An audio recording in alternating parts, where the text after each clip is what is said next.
101.5 KFGM, Frenchtown, Missoula, and the Bitterroot. Streaming online live at 1015kfgm.org. Worldwide, Missoula's community radio station. My name is Becca, and we are just starting off with my show, the Muse Talk Radio. And I've got two guests with me today. Dave Strohmeyer, thank you so much for coming on the show. We're going to talk about bringing passenger rail service to Missoula, Montana, and southern Montana, right, all across the state and neighboring states. And Dave Strohmeyer, you've brought an extra guest, so we get a bonus today. Dan Bucks is your name. Yes, and we're going to pull both of those mics, Maybe pull your mic just a little bit closer to the edge of the table there, and then we'll see where we're at. So, gentlemen, you both are involved in the whole passenger rail to Missoula thing, and we're going to find out about it today. Would you like to, either one of you, go ahead and give us a little background, who you are and how you got involved? Yeah, I will jump in. I'm Dave Strohmeyer, one of the three Missoula County Commissioners here in Missoula County, Montana, and I'm also chairman of the Big Sky Passenger Rail Authority. And we can talk a little bit more. We've got plenty of time to talk about what that is, but I got involved with this whole passenger rail initiative in the mid-2000s, I guess it was, when I was on the Missoula City Council. One of my constituents came to me with the idea of bringing passenger rail service back to southern Montana, and I've been working on it for many years since. And we can, again, talk about all the facets of that, but I'm delighted to have my guest with me, Dan Bucks. He is chairman of the fundraising committee with the Big Sky Passenger Rail Authority, and also former, because I don't know if he'll say it, but it needs to be said, former director of revenue for the state of Montana during the Schweitzer administration. Wow. Well, I'm involved in this because passenger rail is just a fantastic idea for a whole bunch of reasons. And my wife and I moved back, my wife Jane and I moved back to Missoula after we had been in Wisconsin for a couple of years, helping out with family there. And we always had our sights set on returning here. And I learned about Dave's project and was very excited about it and got involved. And so how is word getting out about this? I mean, is it something that's just so obviously necessary and that needs to happen that, you know, you guys have just been talking about this for a long time and just finally somebody said, okay, we're going to make this happen? Or, you know, because I hadn't heard much about anything happening for sure until this past year. Yeah, it has not just happened on its own. It has required a ton of work, but it has ignited some latent interest in folks not only here in Montana, but across the nation and even internationally. I think folks fall into a few different camps when it comes to passenger rail in southern Montana. Either they've forgotten that we have had in the past, up until 1979, Amtrak service right here to Missoula, Montana, or perhaps they are too young to realize that ever existed. Or the third category is folks who just lost hope that this could ever come to be. So there's interest out there, but I take it as affirmation that we're on the right track, so to speak, and that we have done media interviews with folks in Portugal, Germany, Canada, all across the nation. And the reason is that I think twofold. One, a lot of folks just have a romance with the American West, and there's something about this landscape. Anything that happens here captures their imagination. But also what we are doing is something really big that has, to my knowledge, never been done before, by way of restoring a long-distance route that has been discontinued. And people are fascinated about that possibility and how we are doing it. And so I'd like to get a little bit more history on, passenger rail, what was here before. But first, the route would go where? From like Chicago out to the Pacific Northwest, or?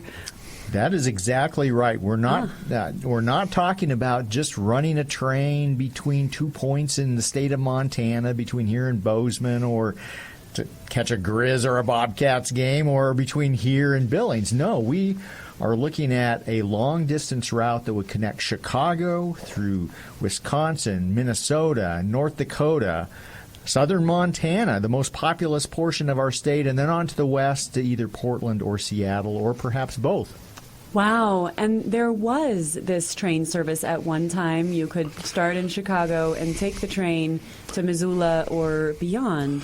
Yes, for 80 years, people could come to Yellowstone from anywhere in the globe, from other countries, from in the United States, and they came to Yellowstone on, first was called the North Coast Limited. It was operated by the Great Northern Railroad, and it went from Chicago to the West Coast, to the Northwest, and it was the way to get to Yellowstone.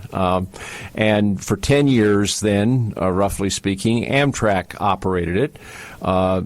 Same basic routes, some variations from what the Great Northern had done, but that historically is where it operated, was across this landscape from Chicago to Seattle through southern Montana, and it was a great route.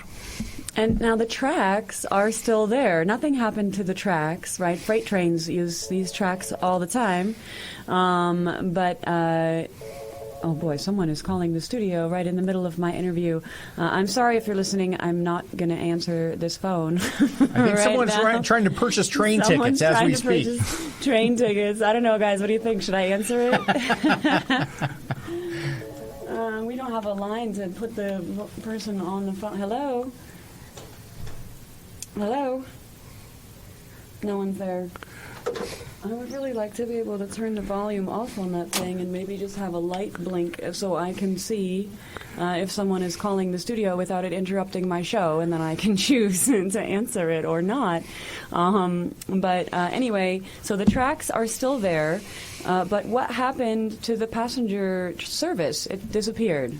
Well, a couple of things, and I'll let Dan take the question as far as what happened, but as far as just describing what exists and what it existed when passenger rail ran here in Montana, you're right. We're not talking about creating a whole new infrastructure in a place that it never existed in the past. In fact, the passenger trains would run along the same alignment over much of the same infrastructure as currently is operated by BNSF Railway, Montana Rail Link. The freight trains that we see running right through the heart of Missoula, those are the tracks, basically, on which the passenger trains would also run. There would need to be upgrades to the infrastructure to passenger rail standards because over the past 43 years since we lost passenger rail service, the infrastructure has been kept up for freight train use, but the higher standards related to passenger travel, or in fact, if you think about higher speed trains, higher speed transportation in general, what does it need? If you're going around a corner on a highway, and the same applies to rail, there's a banking action, if you will, or configuration, so that one side of the tracks or the roadway is higher than the other. It allows you to go at a higher speed. That was removed when passenger rail ceased because it is more costly to maintain that infrastructure. So some of that would need to be put back in to accommodate higher speeds. We might need double tracking in some places so that you don't have passenger trains and freight trains impeding with one another, so that they don't have any conflicts and hence don't have excessive delays in your service. But I'll let Dan answer as far as the story behind why passenger rail existed and why it does not today here. Well, passenger rail was the mechanism by which our country expanded and developed the West, and that was that's a history in and of itself. But in the 1950s, the country was in the midst of the automobile age.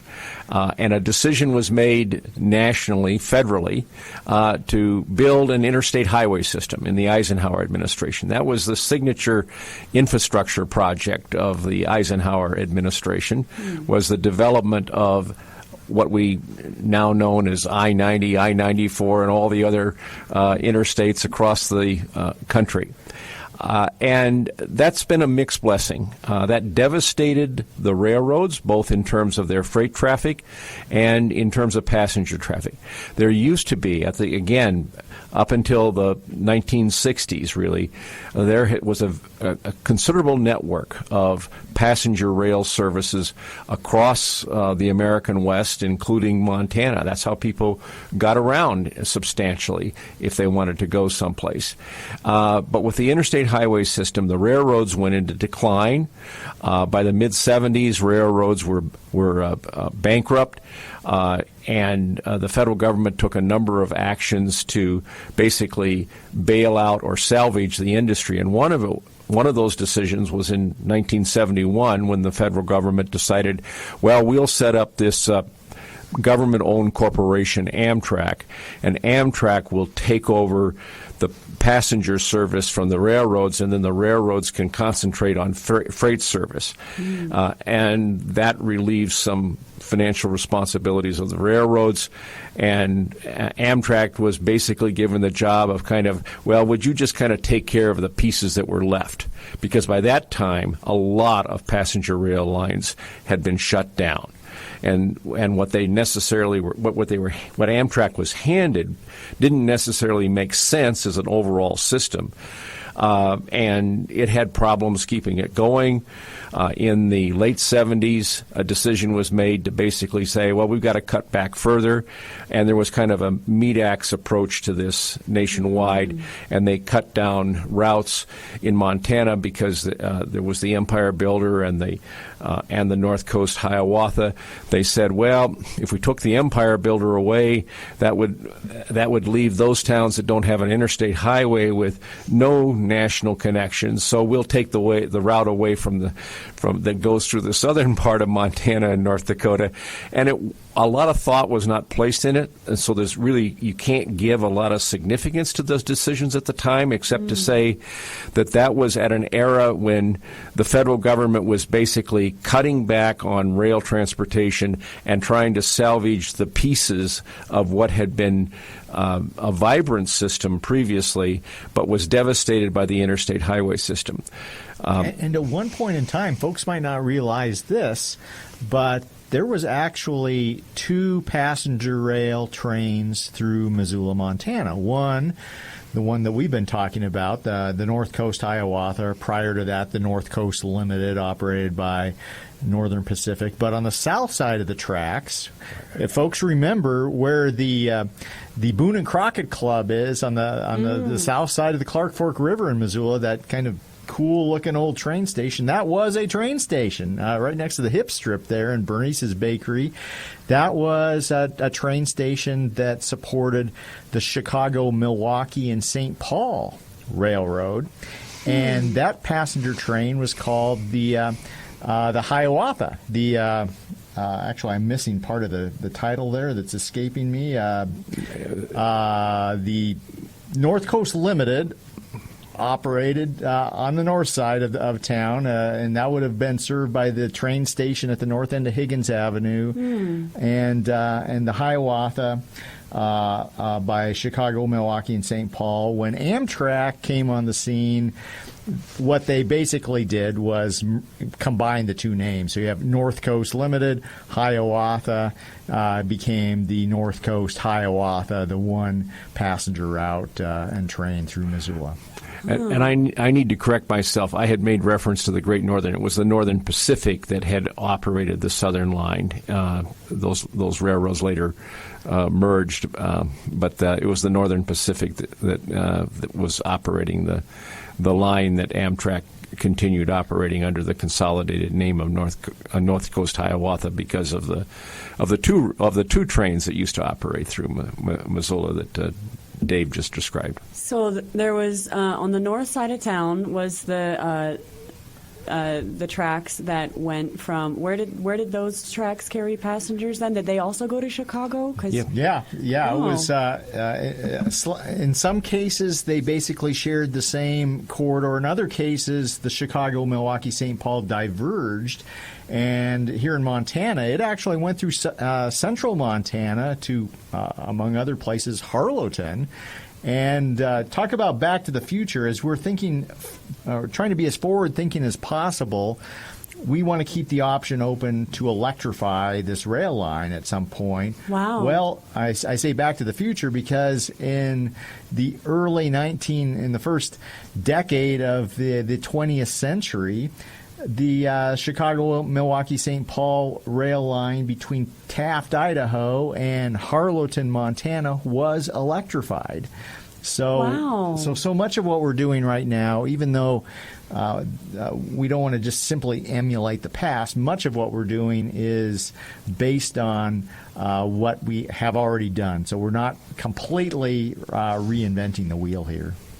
So it just seems like there's so many parts, though, that would have to come together to make passenger rail service work. And I'm sure, Dan, that's part of your job, is to figure out how to get the money together to make it happen. Because, I mean, even if we have this old station, 2 old stations in Missoula, right, that would need to be converted to make it into a passenger station, right? Or a new station would need to be built somewhere else, and then every town along the route would have to get a station up and running and infrastructure, I'm assuming. Well, let's not get confused about the train station. The train station would be the one that would be used for the restored line, would be the one on the north side of town at Higgins. We're not going to put tracks back in where we now have this wonderful trail. Yes, I was just biking on the Kim Williams. That will not see train traffic in our lifetimes. No, it'll be on the north side of the river. The freight line that is now used, that is the old Northern Pacific line, would be used and operated right now by MRL and will be incorporated into the BNSF system shortly. That line will be the one that will carry the passenger rail route through Missoula, and with the station at the north end of Higgins Avenue would be where the station would be. Oh, and what is that station? It's just office space right now, or it is owned by Washington Companies, the parent company of Montana Rail Link, and so we're in conversations with them as far as what is the likelihood that could potentially be adaptively reused for passenger rail service in the future. And the same sort of scenario plays out in other communities. Between basically Fargo, North Dakota, and Sandpoint, well, actually all the way through central Washington. What we're doing right now is taking a hard look at what was previously the site of stations, what communities had passenger rail stations when the North Coast Hiawatha existed in the past. What are the conditions of those properties today? Who owns those properties? And what's the likelihood that they could be brought back into passenger rail service? Wow. There's got to be so much collaboration to make this happen, I'm assuming. Well, this can happen, and we're on the verge of it happening. We've been talking a lot here about the past service that existed. Yeah. But this is not hard to do, to restore this line. The technology is not new. It is basically technology that dates back a couple of centuries, and it's modernized to today's standards. But trains are not unknowns, and as Dave has already noted, even electrified trains are not unknown. They're run around the world and this kind of thing, and we're not talking about that from the outset, but all of the technology is known and available to operate a modern 21st century passenger rail service from Chicago to Seattle, Portland, on existing rail lines, upgraded to better serve both freight and passenger rail. And that's an interesting thing. It will improve freight service as well as passenger rail service to revive this route. There won't be a lot of competition with the freight No, trains they are complementary. They are mutually beneficial. When you improve the safety and the speed characteristics of a freight route, you improve the freight service as well as the passenger service. And to build it to upgrade it for passenger service makes it even more useful for the freight service. It's mutually beneficial. So we can get this done. There is, thanks to Dave's leadership and working with Montana's senator who is on the Senate Commerce Committee, and that is Senator Tester, when the bipartisan infrastructure law was being fashioned in a couple years ago in Washington, D.C., Senator Tester got language inserted into the bipartisan infrastructure law for a long-distance study to restore long-distance routes. And long-distance routes have a particular definition. They're routes that connect among multiple cities more than 750 miles long. And this certainly qualifies as a long-distance line. And that language was inserted into the bipartisan infrastructure law on a bipartisan basis because Senator Wicker, the ranking Republican member of the Senate Commerce Committee, worked with Senator Tester, and the language is now was put into that bill, and the study is now going forward. And I'll let Dave explain more about what is happening as a consequence. The study is there to look at, instead of tearing railroads down, passenger rail service down, building it back up. Yeah, 2023 is the most important year as it relates to the renewal of passenger rail service in southern Montana in the past 43 years.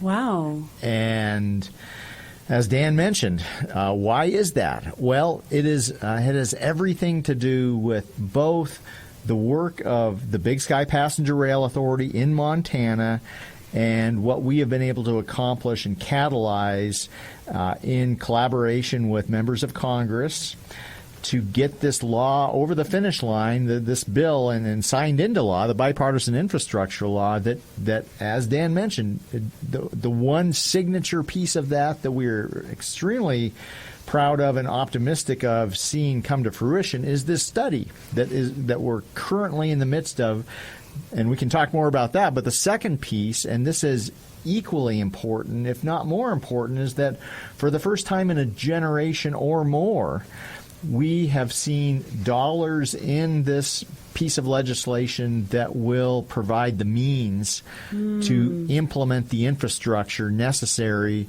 to bring this to reality. So the findings of the study that you guys are referencing, I'm assuming the findings support restoring long-distance passenger rail, and then that possibly we could get some government funding to make that happen, is what you're saying? Well, basically. So here's what we're looking at. The hand that the Federal Railroad Administration was dealt by Congress is that they have a very short time frame to complete this study. Basically, by November of this year, the U.S. Department of Transportation / Federal Railroad Administration must deliver a report to Congress with their recommendations on which routes, long-distance passenger rail routes in the United States, should be restored. So we are in the middle of that study as we speak. This summer, in July, the Federal Railroad Administration will be releasing their short list of recommended routes. As I say, the final study will be released in November of this year, and we are doing everything that we can in Montana and in collaboration with our partners across this 2,200-mile route to make sure that the North Coast Hiawatha route is in the mix of, if not at the top of the heap, of routes recommended for restoration. Wow. There's probably about a dozen routes. Would you agree, Dave, that are being studied here? And we think that this particular route, for a lot of good reasons, could very well be the top route in the country to restore. Wow. Why? Well, because, first of all, this is one of the most underserved regions of the country in passenger rail. And part of the language behind the studies and the whole bipartisan infrastructure provisions in the law, a lot of the focus of these efforts involve transportation equity, making sure that all parts of the country are served by at least some level of passenger rail service. And if you look at a map where passenger rail is absent in this country, there is a giant gap on the American map that is 800 miles high between Denver and basically Shelby, Montana, and between the Great Lakes from Milwaukee out to Portland.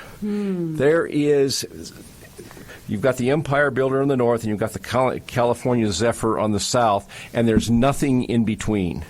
And so, first of all, in transportation equity terms, this is a very important route. Secondly, it is a very interesting route because it has the potential for serving a really diverse array of communities. 7 of the top 100 metropolitan areas are on the route for this particular line. But in addition to that, there are 15 other medium-sized metropolitan areas, and then smaller cities and towns. There are hundreds of communities, and this is something that is very distinctive about this route. There are over 24 Indian reservations along or near enough to this route that they would be served. So the diversity of communities that would be served from among the largest metropolitan areas in this country to the most rural parts of this country would all get connected together by this route and would fill in a giant gap in the rail map of the country and in the rail landscape. The other thing it will do, and this is we could go into this in this conversation. The other thing it will do is that it will be a catalyst for really a rail renaissance in the American West, because it is so located that once this gap is filled in with this east-west line, it will catalyze or trigger north-south routes in the American West that are not there now, but a lot of people are beginning to talk about them. And in fact, because of Dave's work and his leadership with the Big Sky Passenger Rail Authority and advocating for this line, people from Canada are now talking about bringing rail from Canada into the United States, north and south through Montana, because we can go into a lot of details, but this route will not only provide unique service to an underserved area in this country, and also we haven't even gotten into what a beautiful landscape this is for people to visit, and it's attractive from that standpoint as well. But it will not only serve well the communities through which it will go, but it will also be a trigger for reviving rail on an increasing scale in the western part of North America. Folks, I think, either forget or don't realize this actually was the case, but at one point in time there was passenger rail service between Salt Lake City and Butte and between Denver and Billings.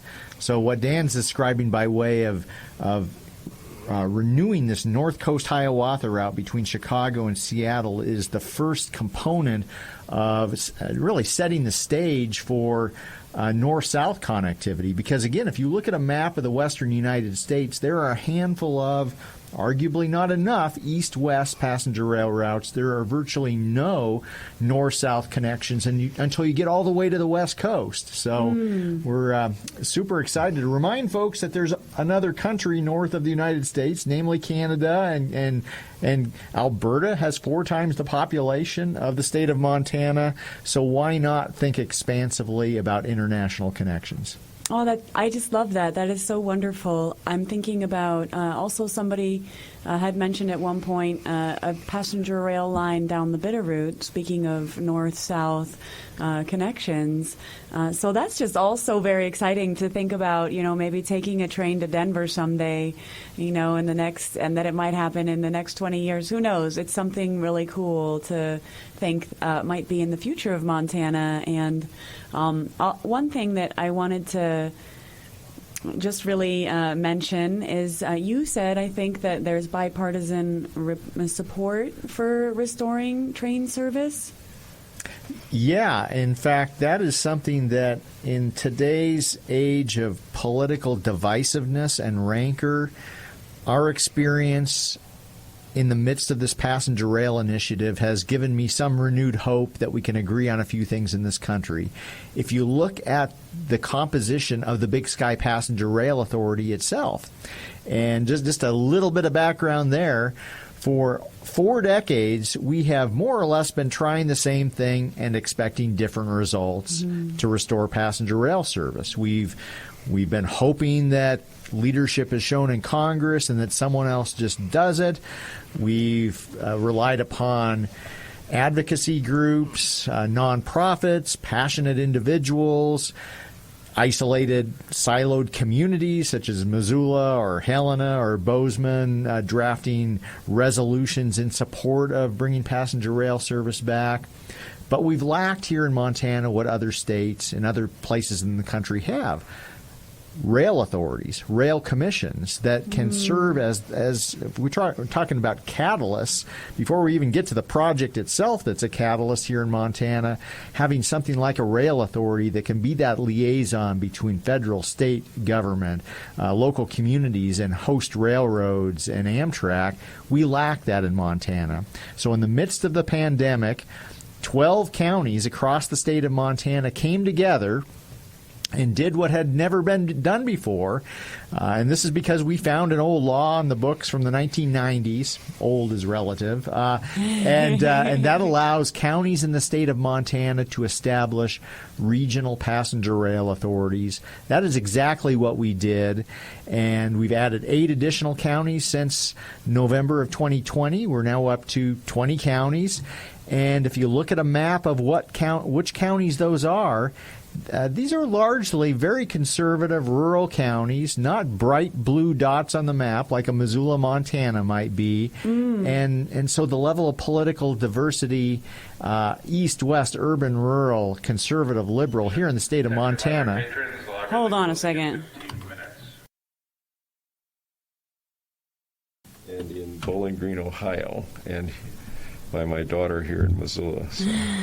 So we're back on the air, and shout out Dan Bucks to your family across the country. It sounds like they are listening in, and that's super exciting. And getting the word out about passenger rail is probably one of the most important things in getting support to make it happen.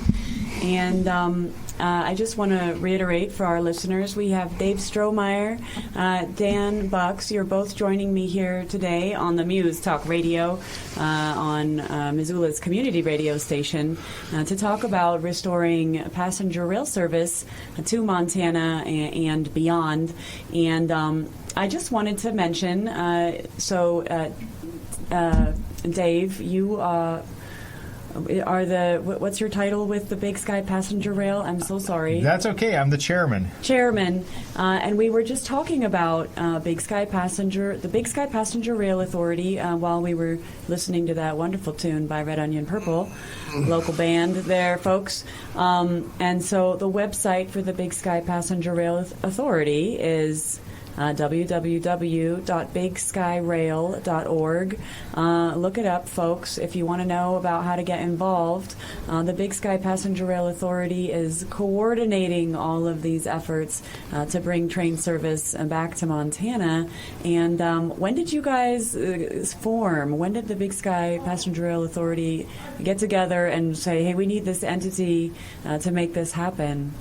Yeah, so as I mentioned earlier, for basically 4 decades, we've been trying the same thing and expecting different results, relying upon passionate individuals, nonprofit advocacy groups, isolated communities to try to make the case to Congress that we want passenger rail service back. But it was really an ill coordinated effort and did not get the job done. So when I came onto the Board of County Commissioners here in Missoula County 6 years ago, I got to thinking, okay, what might counties be able to do differently from an advocacy role that all of these other prior efforts were unsuccessful doing? So we found a law on the books from the early 1990s that allows counties in the state of Montana to come together jointly, pass a resolution, and establish a regional rail authority. And you were saying that 20 counties are now have come together, and these are a mix of, conservative eastern Montana counties totally collaborating with the more liberal western Montana counties. Really? Well, so I oftentimes like to ask the question, I basically ask the somewhat rhetorical question to audiences of when is the last time you can remember Missoula County collaborating with Webo County, which butts up against North Dakota? And the answer is never. This has not happened before. I believe it's not happened in the history of the state of Montana. And for me, that tells me 2 things. One, we're on to something by way of finding an issue that we can agree upon here in the state across the entire 600-plus mile width of the state, and also that we in America, in this divisive political climate that we see play out in both Washington, D.C. and Helena this time of year, that we're on to something that bucks that trend. So the Big Sky Passenger Rail Authority in 2019, and this is after discovering this old law in the books, 2019 we barnstormed across the state trying to drum up support for the idea of establishing a rail authority. November of 2020, we established the authority with 12 counties. Since then, we had our first board of directors meeting in January of 2021. Since then, have added 8 additional counties. Some folks ask, why are you messing around with this in the middle of a global pandemic, a health emergency, public health emergency? Well, the reason we gave folks, and we're very glad that we did this, the reason we gave folks was at some point in time there would be a major infrastructure law coming down the pike. And that, lo and behold, is exactly what happened. And were it not for the work of the Rail Authority helping draft language that is now the law of the land as it relates to infrastructure in this country, were it not for that work and the accomplishments of the Rail Authority, we would not be having this conversation today, because we would not be poised to receive the funding necessary to implement a project like this, and we would not be in the middle of a study that we are looking at not doing what has been done in the past by way of kind of withering away the passenger rail network, but actually contemplating expanding it. Wow. I mean, I just find this all so exciting, not only because, you're saying all these counties are coming together to create passenger rail service and, collaborating and working together in the midst of these, divisive times. But also, I think just because riding a train in itself is a kind of a unifying experience. You can talk to your neighbor in the seat next to you who you might not know. You can read a book from Missoula to Bozeman instead of, driving and getting stressed out. And then I also wonder, if there's a lot of opportunity for economic stimulation in the sense that, maybe when people arrive in Bozeman or something like that, they need to call an Uber to get to their destination. Or, maybe they can take their bikes with them, and Bozeman will get some better bike trails. But it just seems like there's so much possibility for bringing people together that I find it super inspiring. And I just just wanted to make a little side mention that if any listeners feel as excited about this as I do and want to support the Big Sky Passenger Rail Authority, if you head to their website, I got myself a very cool mug and a really nice sweatshirt that I really like, and I feel really cool wearing it around town because I feel like I did something. Well, if I could just jump in with on that. Please. So, just in terms of ways in which people can help, and there are a few ways. One, the Rail Authority, we are a governmental entity. We are a subdivision of state government, but we derive our operating revenue from the good listeners out there, from our member counties, from municipalities, from folks who contribute, who buy their merch from our store.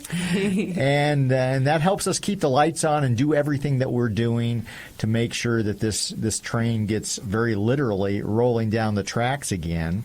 But folks can also help out in a couple other ways. One, by wearing that great-looking merchandise that you picked up. I can't believe I'm not wearing it right now. Well, I got my hat on here, Big Sky Passenger Rail Authority hat. That helps get the word out of what we're doing. But also, the Rail Authority itself is largely dependent upon the energetic volunteers, citizen volunteers who are members of this initiative. And we have any number of volunteer committees formed, and we welcome all hands on deck right now because this is the moment to demonstrate to the federal government that we are ready to see this train rolling again.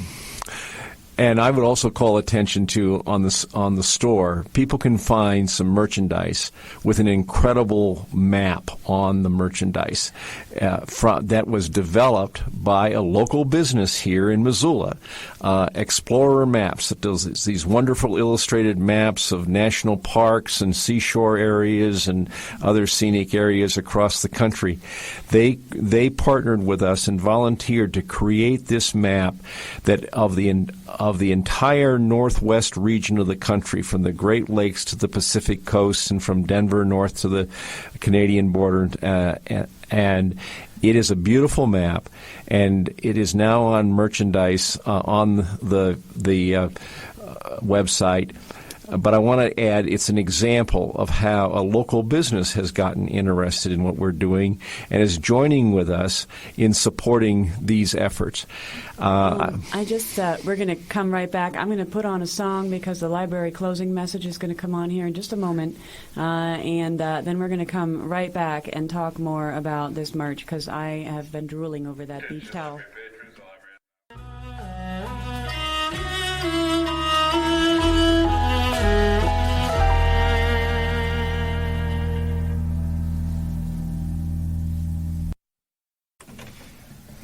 You are listening to 101.5 KFGM, Frenchtown, Missoula, and the Bitterroot, streaming online live worldwide at 1015kfgm.org, Missoula's community radio station, bringing local voices to the airwaves from Frenchtown, Missoula, down to Hamilton. We've got great coverage these days, folks, and great volume, too, just like all the other commercial stations. Very proud. Community radio has come a real long way. And my name is Becca. I am the host of the Muse Talk Radio. We have 1 hour left here in the studio with Dave Strohmeyer and Dan Bucks. We've been talking about Dave Strohmeyer, you're chairman of the Big Sky Passenger Rail Authority, and Dan Bucks, you are in charge of revenue, I believe, is fundraising for the authority, and you have quite a resume that I don't know anything about except what was you were with the Department of Revenue with the state, right, of Montana? Director of Revenue was my last position before I retired. Yes. So you really know what you are doing. And I feel like the Passenger Rail Authority must be so very fortunate to have you on board helping fundraise and bring in the dinero for passenger rail in Montana, and that's what we were talking about right before we had to put a song on by the fabulous local band Red Onion Purple.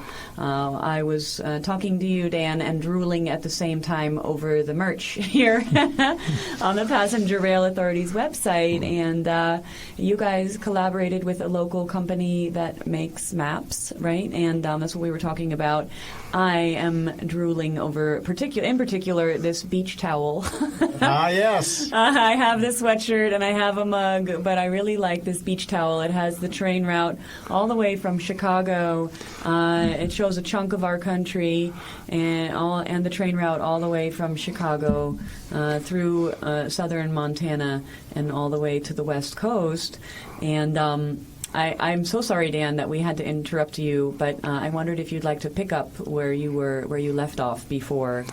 Well, yes, take a look at the folks at the merchandise on the bigskyrail.org website, and the map is wonderful. And among other things, Becca, you were talking about how rail brings people together. If you look at that map, and you see the illustrations, and you look over in the Great Lakes at Milwaukee, and that beautiful art museum that they have there that was the architect of which was this world-renowned architect, Santiago Calatrava. And it's this winged building that is absolutely spectacular. It's on that map. And then you can go to St. Paul, and they have a beautiful train station in St. Paul. And then you head out west into the Teddy Roosevelt National Park area in North Dakota, where there's going to be a presidential library opened in 2026, and the governor of North Dakota is excited about bringing people to Medora, North Dakota, and getting off at the train station and walking across the tracks and across the street to this Teddy Roosevelt Presidential Library. And then you can see the beautiful sights in Montana of Yellowstone Park, where once again rail can bring visitors here. If they go on up to Sandpoint, they can switch to the Empire Builder and go over and visit Glacier, and they can head on back and to Minneapolis, St. Paul, or to Chicago, wherever they flew in originally on a plane, but never having to drive all that territory. They could be on a train and get off and use local transportation to see those sites. But you keep looking at that map and seeing, you end up on the West Coast in Seattle, and Olympic National Park, the North Cascades along the way, and the Seattle skyline is on that map. In Idaho, there's the Shoshone Falls that they're very proud of down in the Twin Falls region. And you begin looking, and then you can see on the map, and this is prominently displayed there, all of the tribal nations that are within this region that will get reconnected to this country when they, there's a tragic history of the railroads and the tribes. It was the instrument by which they were moved out and oppressed. But once, this is the sad story, once they were confined to reservations, it's almost as if we pulled up the tracks and said, you can't get connected to the opportunities and your ancestral lands that you've lost. You can't be connected. So these railroads got taken away as an instrument of connecting. This will reconnect the tribal nations, and that's all on that map. And if you look at that map and you get the feel, and then right smack dab in the very center of that map is Sitting Bull. And if you look at Sitting Bull there, he is looking at you and say, why aren't you building this train again? It was a conscious decision. Sitting Bull, not George Custer, right, would be looking at you from that part of the state. So Dan hit the nail on the head. This is one of the great ironies, is that what was a tool of manifest destiny in the 19th century to decimate tribal nations, tribal cultures, is now an opportunity to connect isolated communities, to bind them together for opportunity to enhance health outcomes, because transportation is a social determinant of health, and to really add vitality to our entire region and to fill the gaps in a region of the country that is sorely lacking by way of transportation and passenger rail transportation options. Go ahead. I was just wondering, when you say, for example, that the Big Sky Passenger Rail Authority, approached all these counties, got all these counties together, do you have to approach the reservations separately? Great question. So this is a function of state law in Montana, and this goes back to the 1990s era state statute that I mentioned earlier that allows counties to establish regional rail authorities. It's only counties that can be members of the rail authority. So recognizing that there are many other voices that need to be at the table other than the counties who are full voting members of the rail authority, and each member county gets to appoint a director to our board of directors for the rail authority. But recognizing these other important voices that need to be represented and at the table, we took it upon ourselves to add seats on our board of directors, ex officio member seats for the 3 tribal nations through which this corridor would pass: Confederated Salish and Kootenai tribes, Northern Cheyenne, Crow, and also the host railroads, in our case, BNSF Railway is on our board of directors, as is the Montana Department of Transportation, and Amtrak is also represented on our board of directors. Wow, because Amtrak will be the company running the train on the track if and when it happens. Right? Yeah, so it's critically important that we have at the table with us who will be running the trains, whose infrastructure over which the trains will be running, the member counties here in the state of Montana that have a stake at the table as an interest in this, and certainly those people who have lived here from time immemorial and whose lineage in this state really makes a mockery of Montanans who say, I'm a fifth-generation Montana. Well, that does not hold a candle to some of our other friends and neighbors here in the state. And are the tribal members excited? I think you said you have three different tribes that would be reservations that would be served, and you have you have director, right, members that are tribal members. And so, what are they saying about this? Yeah, and Dan might have a few thoughts also, but they are very excited. For one, to be asked to participate in this, which too infrequently happens when it comes to major transportation infrastructure initiatives like this. But also, and so we currently have seated on our board representatives from CSKT and Northern Cheyenne. We're waiting for the Crow tribe to select their board member. But I met with the chairman of the Crow tribe at Crow Agency about a year ago, and sitting there with the chairman and some of the other tribal leaders, one of the things that they mentioned was that as it relates to health care, this figures prominently into one of the reasons why they see this as a benefit. Oftentimes when a family member is seeking medical treatment somewhere, the larger family, the extended family, will travel along with that individual to where they are seeking the treatment at, which oftentimes is in a larger community at a far distance from their home. Passenger rail provides a means of transportation that's more convenient, more economical, safer. If you think about skating over our icy interstate highway system during the winter, passenger rail provides a mode of transportation that offers many benefits that other modes simply do not.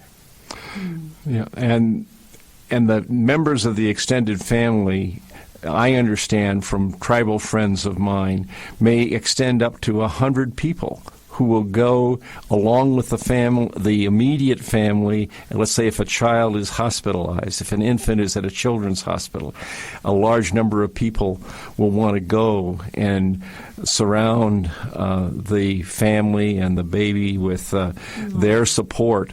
And so that's what the Crow Tribal Chairman was describing to Dave in terms of why the train was attractive to them.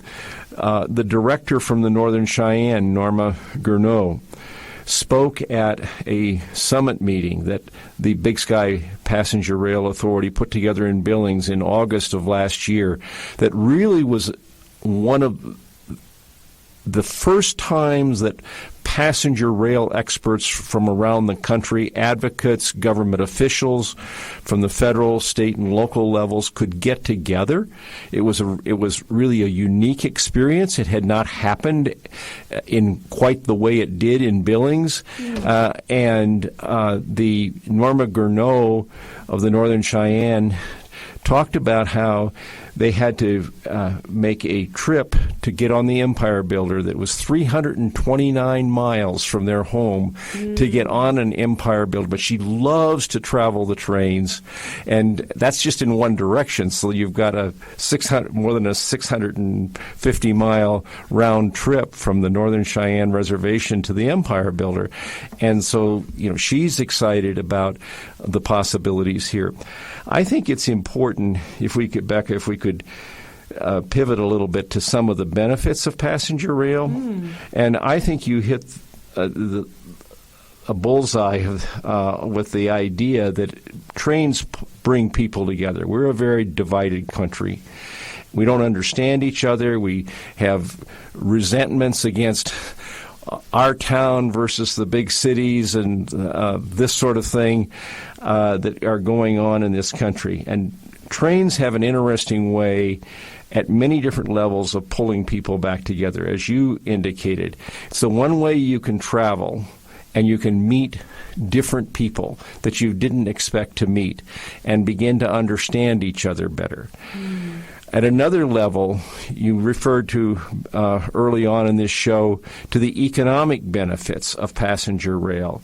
Well, it turns out that the economic research shows that when you institute a passenger rail line like we're talking about, all of the communities along the line get an economic boost, big and small. But the smaller communities get the biggest boost percentage-wise. And this is very important because the interstate highway system devastated many rural towns and communities and was the beginning of decline for some of those communities. Passenger rail will uniquely revitalize smaller communities. And they will see their communities begin to blossom again because of this passenger rail line. And that's why instinctively these rural counties became enthusiastic joiners of the Big Sky Passenger Rail Authority because they instinctively know that it will serve their communities well. It will bring businesses back to their communities of different types. It'll diversify the age of the populations in those communities and bring back some of the institutions that have been lost. This is, and as a consequence of revitalizing the community, people also become healthier. That's why Dave used the term social determinants of health. So this has great benefits in terms of having balanced development as opposed to unbalanced development that causes resentments between large and small communities.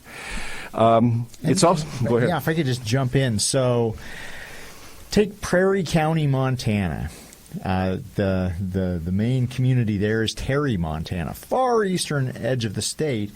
And they, as Dan mentioned, were in that group of early joiners of the Rail Authority, an unlikely suspect based on the way we might normally think of public transportation being a kind of an urban, progressive thing. Not necessarily so. They didn't necessarily use the term transportation equity, but that was exactly what they were queuing in onto over there in Prairie County. They have to currently drive 175 miles to catch an airplane in Billings, drive 175 miles to seek some of the medical services that they might need to seek out in Billings, Montana. They have an aging population. They're in a part of the state during which the winter months will bring severe driving conditions. So all of that really is an aspect of convenience and opportunity that current modes of transportation don't provide. Another example from the economic development standpoint, but also kind of merging in with some of the connectedness that we're talking about that passenger rail operates under that other modes of transportation don't. One of our supporters of the Rail Authority from the very beginning was a CEO of a corporation over in Belgrade, Montana.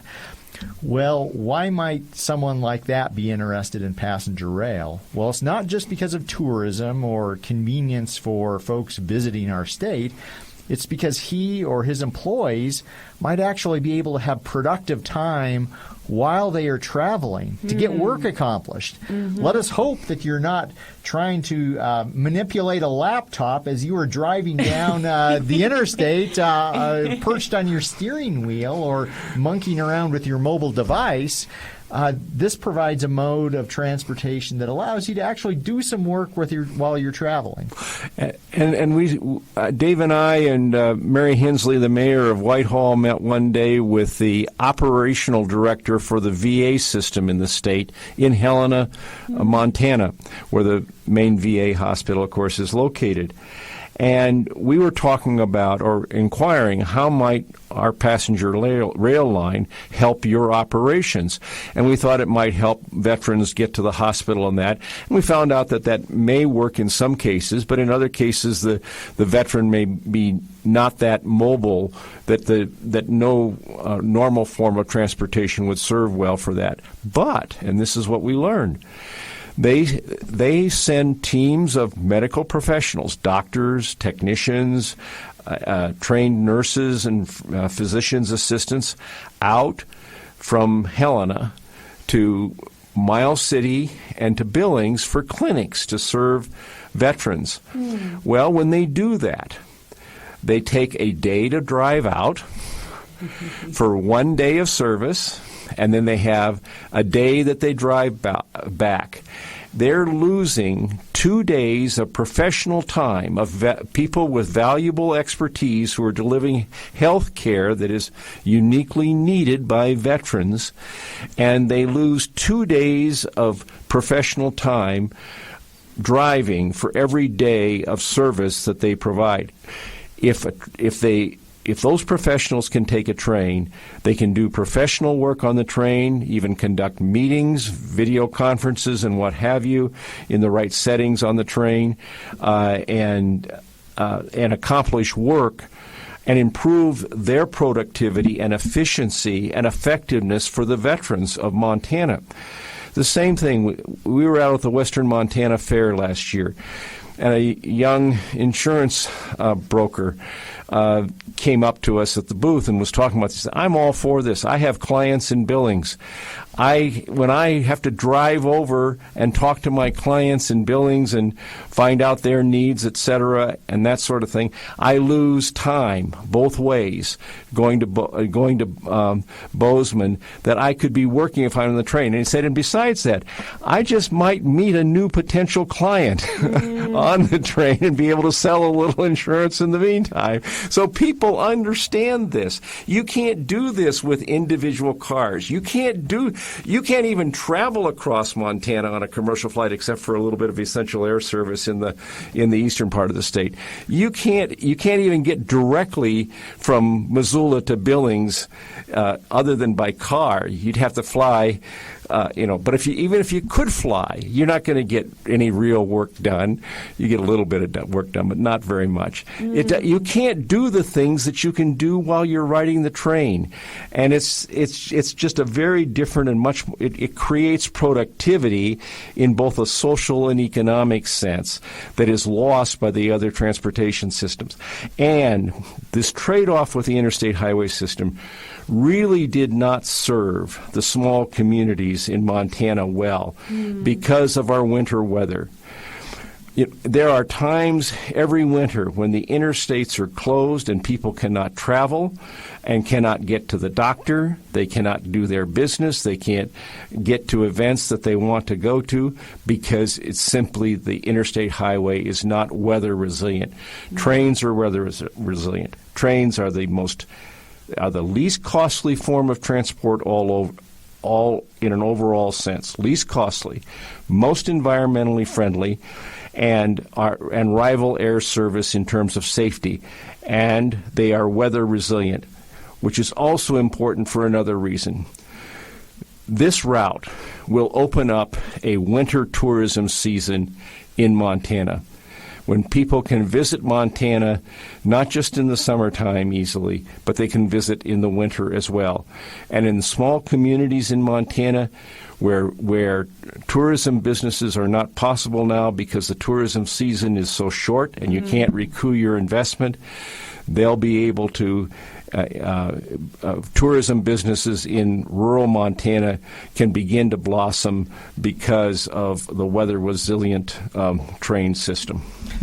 Can I go back to the healthcare piece just Of course, for a moment? And so folks will oftentimes ask, what does a rail authority do? What has the Big Sky Passenger Rail Authority accomplished? And as we've said a few times in the past hour and a half that we've been chatting here, one of the things that we worked on and that our signature is wedded with is the bipartisan infrastructure law. We helped write language in there that is now having an influence and impact upon this nationwide study across the entire United States. And so we helped write the review criteria by which these discontinued Amtrak routes would be evaluated.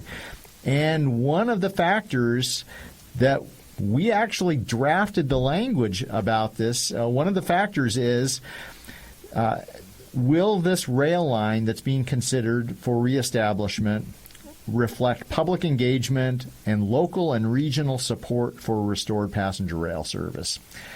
Will it reflect that sort of local support? Well, that is exactly what we are doing right now.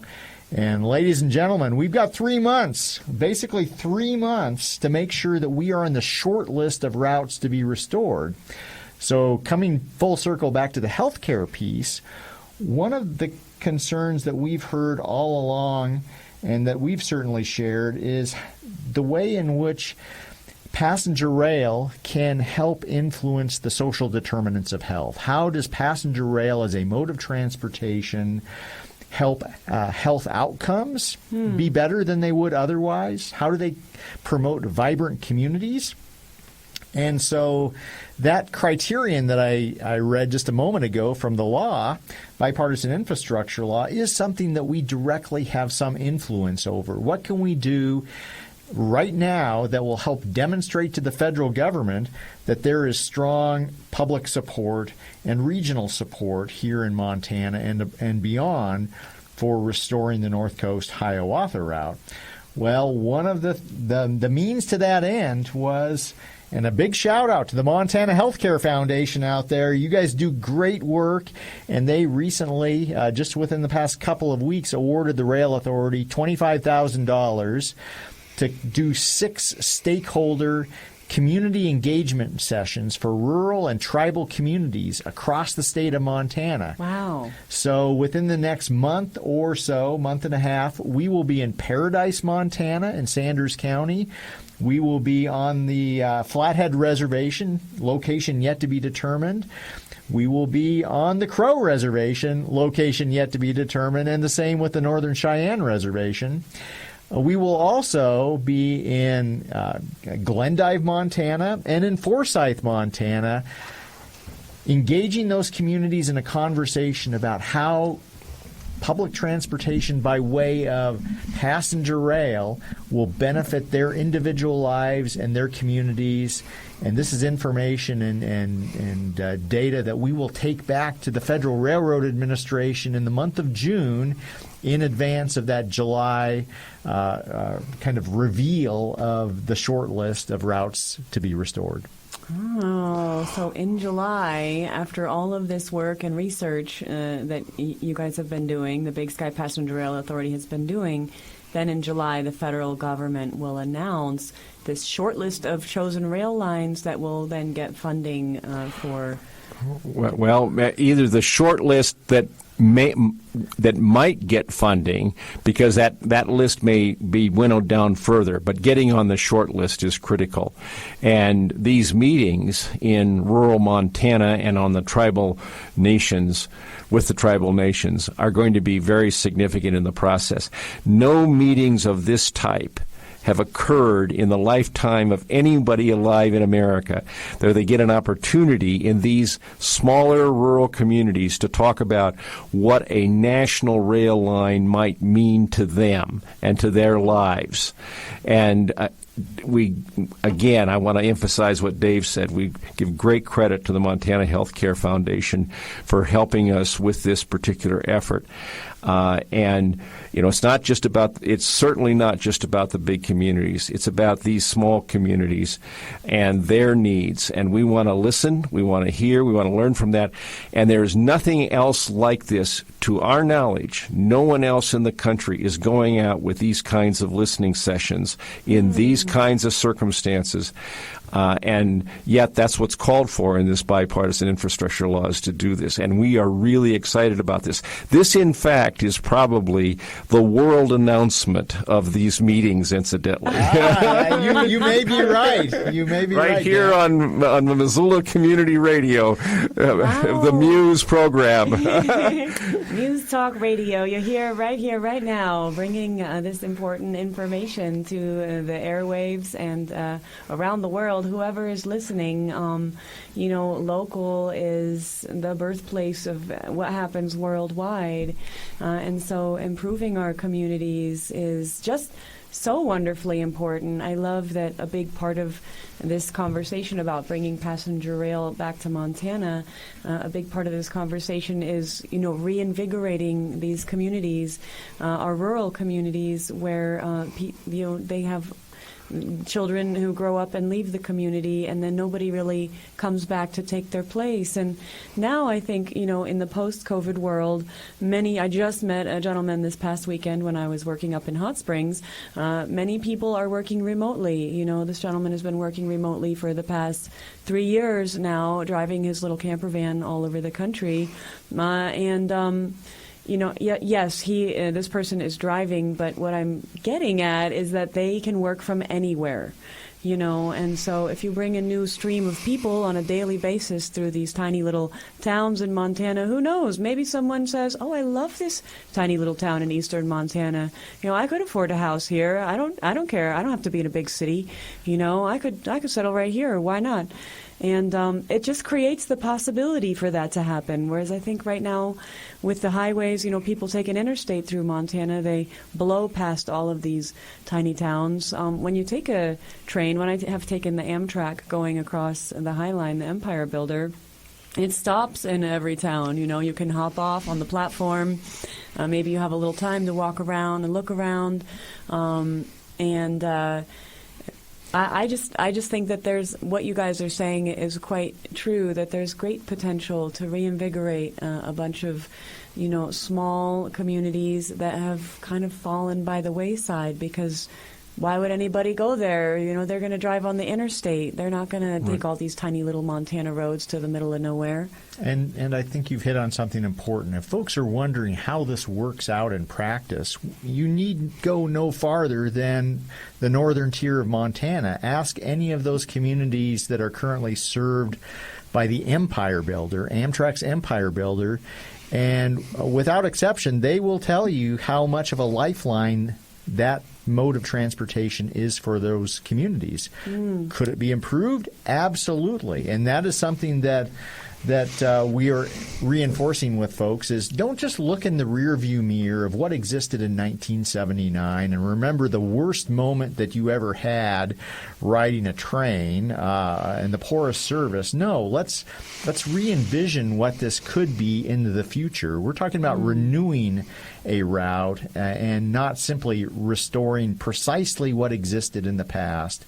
This is not just about nostalgia. It's creating a passenger rail network that, frankly, this region of the country deserves and ought to have. And the mention of the Empire Builder is important in another sense, because, first of all, it's a great example of if you go up to the High Line, and people instinctively understand how important that rail line is to them, even though it only travels once daily in each direction.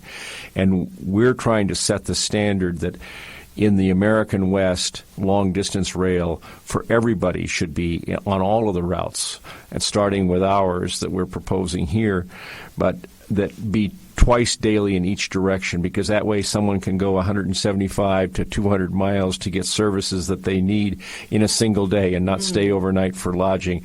And it really functions as kind of a local commuter kind of train if you're doing twice daily in each direction. And that's true for ordinary people, business people, government leaders, et cetera, in terms of being able to get around. But one of the things, and we ran into it early, is that, well, what's the relationship with the Empire Builder? And the answer is this route, if it's restored, will revitalize the Empire Builder as well and will benefit the Empire Builder. And here's why. The routes from Chicago to Seattle and Portland will be intertwined with each other. They're going to the Empire Builder and the North Coast Hiawatha. The plans are in the works to rename it, but that's the only thing we can do is to use the old name right now. It'll be a different name in the future. But the North Coast Hiawatha and the Empire Builder will share at approximately 1,000 miles of track with each other. And you cannot have the one line operating at a higher level of service than the other. If this line gets built up so that it operates at a certain speed, the Empire Builder has to also operate at that speed. Otherwise, those trains will start blocking unpredictably the other trains, and the whole system cascades into traffic jams, in essence, when it could operate smoothly, or it gets tangled up when something gets off schedule. So if this line comes in as upgraded, the Empire Builder will also have to be upgraded so that they mesh with each other well. That's what I was trying to say. They need to mesh with each other. Number two, if we're operating twice daily, they will need to operate twice daily. Eventually, people will realize that that's what works, and that it will spread and benefit that. Because people, and the reason this will happen is because of the magic of this term in the transportation word of connectivity. Connectivity gives people choices, where people can get on the North Coast Hiawatha, take it a certain direction, and decide that they'll switch to the Empire. Their trip will be one that they switch to the Empire Builder because it goes to spots it wants to see. People want to go to see Glacier in addition to or instead of Yellowstone, and vice versa, and they will trade off from one line to the other in terms of the routes that they take, and they will work wonderfully together. And so no one in Montana should be concerned that this route will replace the Empire Builder. It will help rebuild and revitalize the Empire Builder. And the evidence of that is, again, back to where we've talked about earlier, that people are already talking about north-south routes. Even before this is even recommended, they're talking about that because of the possibility of this route. This route, the North Coast Hiawatha, will spawn, as I said earlier, a revitalization of rail throughout Western America. And for the skeptics out there, and I've heard a few over the past many years, one of the kind of self-imposed hang-ups that we have is that we've kind of drifted into having a mentality of scarcity rather than abundance, and it really kind of restricts the aperture on our vision to a pretty narrow field of view, and it's time that we recognize that we can actually do things, big things, together that we can't individually, that we're at a moment where there are actually the resources, financial resources, to do some big things that we've not been able to do in the past, and that as important as it is to look inward and focus on the potholes and kind of the micro problems in our communities that are, I don't want to diminish the importance of those, we also need to take a broad view, statewide, regionally, and nationally, and work together in ways that we simply have not in the past. Well, I just really love what you're saying, what both of you gentlemen are saying, Dan Bucks, Dave Strohmeyer. Thank you so much, because just in this day and age, what you said before about repeating our actions for years and years and thinking that that's going to create a different result.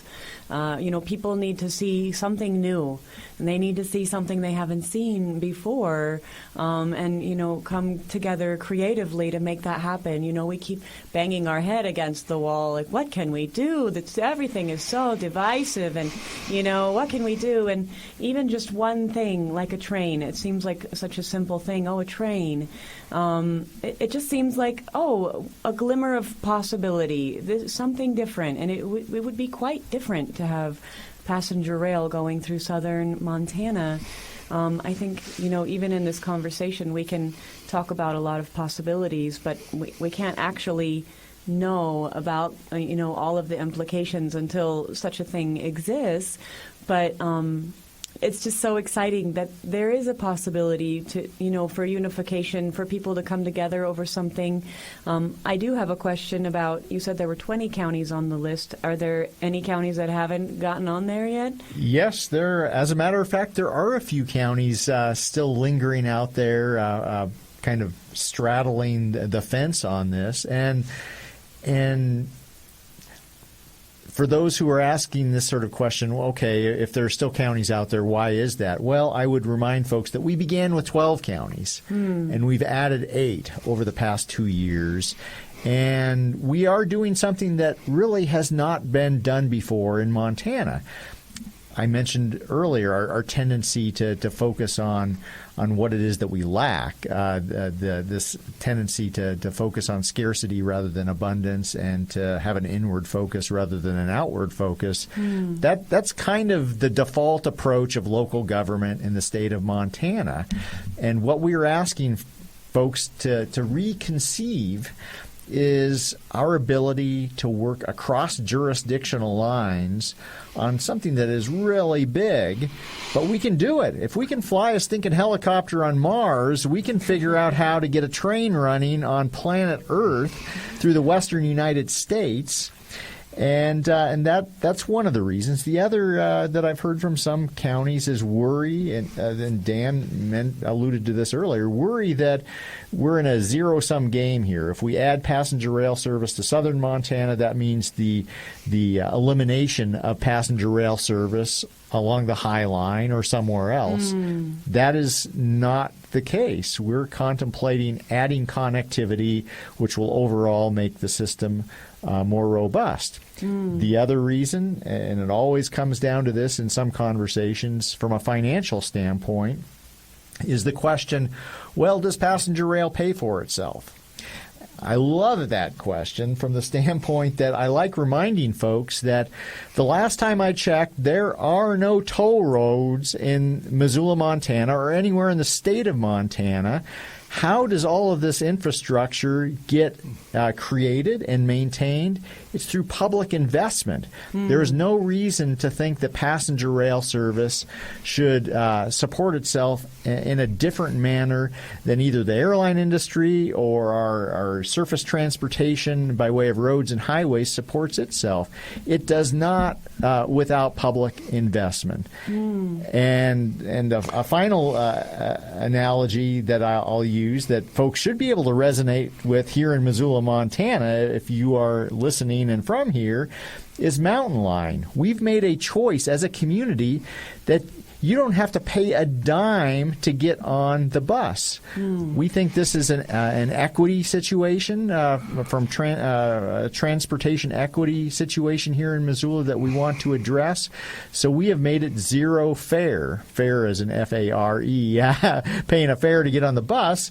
So there's no expectation that is going to pay for itself. That's the pivot that I think we need to make as it relates to passenger rail. Yeah, nobody ever asks the question of the interstate highway system, how much revenue how much profit did you make last year? How much did I-90 make last year? How much did I-94? The answer is it was all done at a loss. It all requires tax dollars to support it. It's a ridiculous question. Every form of transportation system in this country is subsidized with public dollars. And because rail transportation, for reasons of physics that I could go into and explain, is the least costly system of transporting people in this country, it will be the best bargain there is out there. I-90 has never made a profit. It has always been a loss. I-94 has always been a loss. I-15 has always been at a loss. It all requires tax dollars flowing in every year to maintain those roads. But we recognize that there are public benefits to having that sort of infrastructure, those modes of transportation, and the same could be said of anything that we do from a civic standpoint. There are benefits, and you can put profit in quotation marks here, but the profit's not accruing to Amtrak; it's accruing to the communities along this 2,200-mile route. There are economic benefits of all these. The reasons these investments are made in transportation system is because of the social and economic benefits of them that do outweigh their costs, but they don't make a financial profit. None of these systems make a financial profit. That was the point that I was going to make. Was there another question from your caller there? I have a friend who's very excited about this conversation and asking some very good questions, I think, but he made the point that passenger rail might take some of the pressure off of our traffic, traffic systems, that, people traveling by train might take a little bit of the load off of our roads as one added benefit.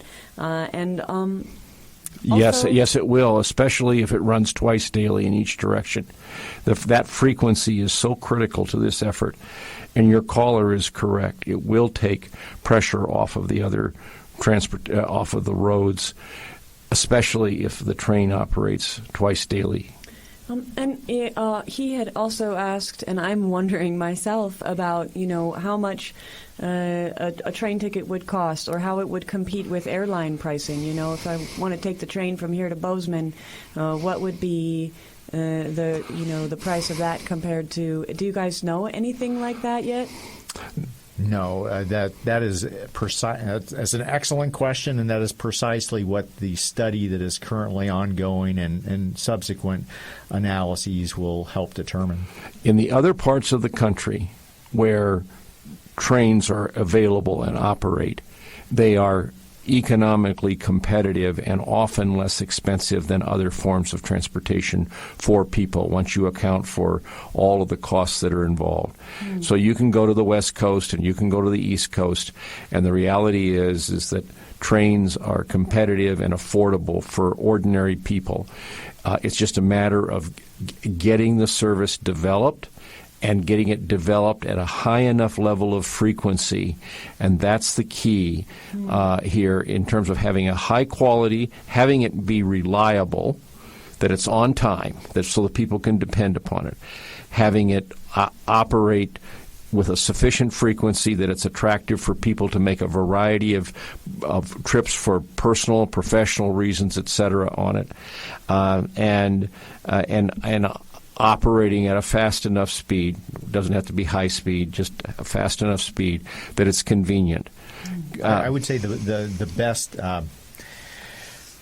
example I could provide your friend would be take a look at the Empire Builder that runs through Montana already, and try to pick a somewhat comparable end and start and end point to where you might like to go in southern Montana. That might be, well, what does a ticket currently cost you to go from Whitefish to Sandpoint, Idaho, or Glasgow to Wolf Point? Not a perfect analogy, but that would at least give you an approximation of what we could be looking at here in southern Montana. Another measure of affordability is the fact that we had online at a the last Big Sky Rail meeting, someone from an Amish community in Carbon County saying, we are all for this. We're anxious for this to happen.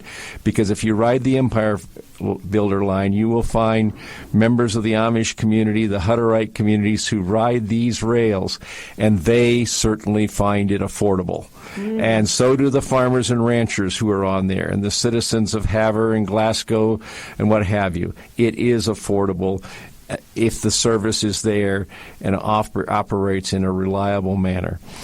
Well, I can speak myself to the affordability of train travel. I'm a single mom, and I took my son a couple of years ago on a trip on the Empire Builder. I drove up to Whitefish, and we got on the train and went to visit some friends in Minneapolis, St. Paul. And I was so thrilled to just take the train over there. It was cheaper than flying. Of course, it took a lot longer, but then at the same time, I felt like my son got a much better idea of how big our country is. You know, when you take the train and you have to sit in it for a long time, you look out the window, you talk to people on the train, you walk around, you get to know, the person in the snack shop, the Amtrak employee, giving out the snacks, and then you can sit in the viewing car. And we did talk to actually some Amish folks coming out from Indiana on the train and got to learn about them. And I felt like my son had a much better idea of the distance that we were traveling and the land that we were traveling across. And he was super into it. He loved every moment we were on the train, going there and coming back. You know, we spent the night on the train, and I was very inspired just by that one trip, but I've taken the Amtrak on the East Coast several times. I find it very affordable, and if I fly to the East Coast, I don't have a car. I don't want to rent a car to go from New York to Philly.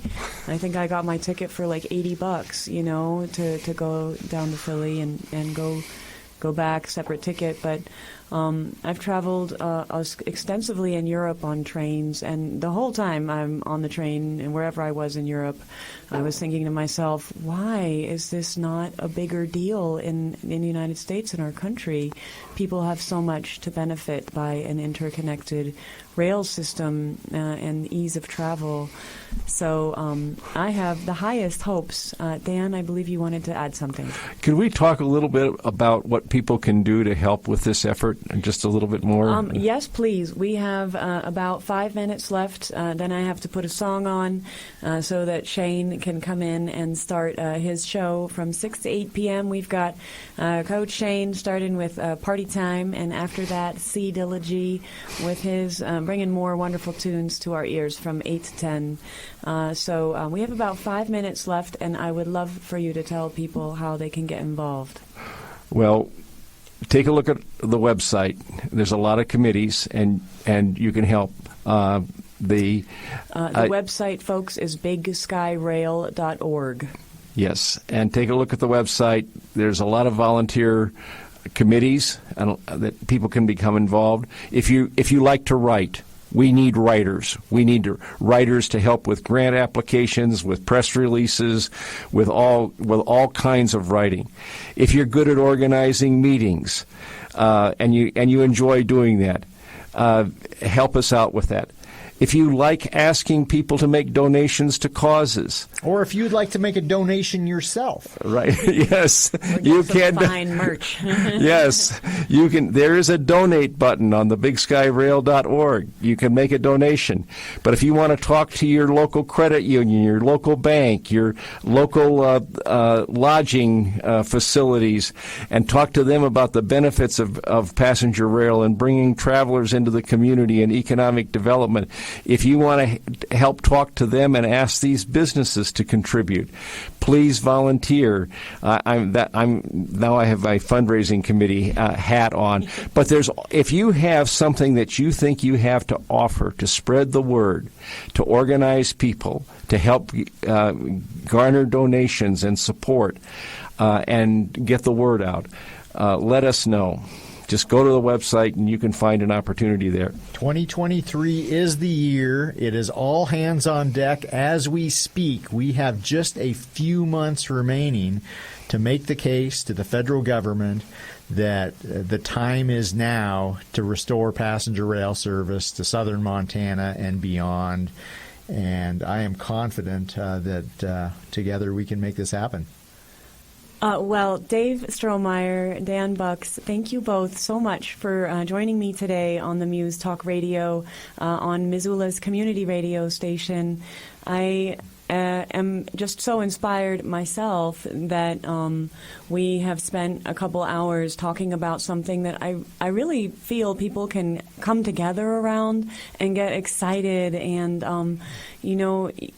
people are so busy these days. When I was looking up Big Sky Passenger Rail and like, wow, is this really going to happen? And, thinking, what can I do? Because I saw the volunteer opportunities. And I think I sent something online. There's a form you can fill out, like what can you do and how can you help? And I wasn't doing my show yet, but I was like, oh, I could play music at an event or something like that. And then a couple months went by and I started my show up again, and I was like, oh, there's something that I can do.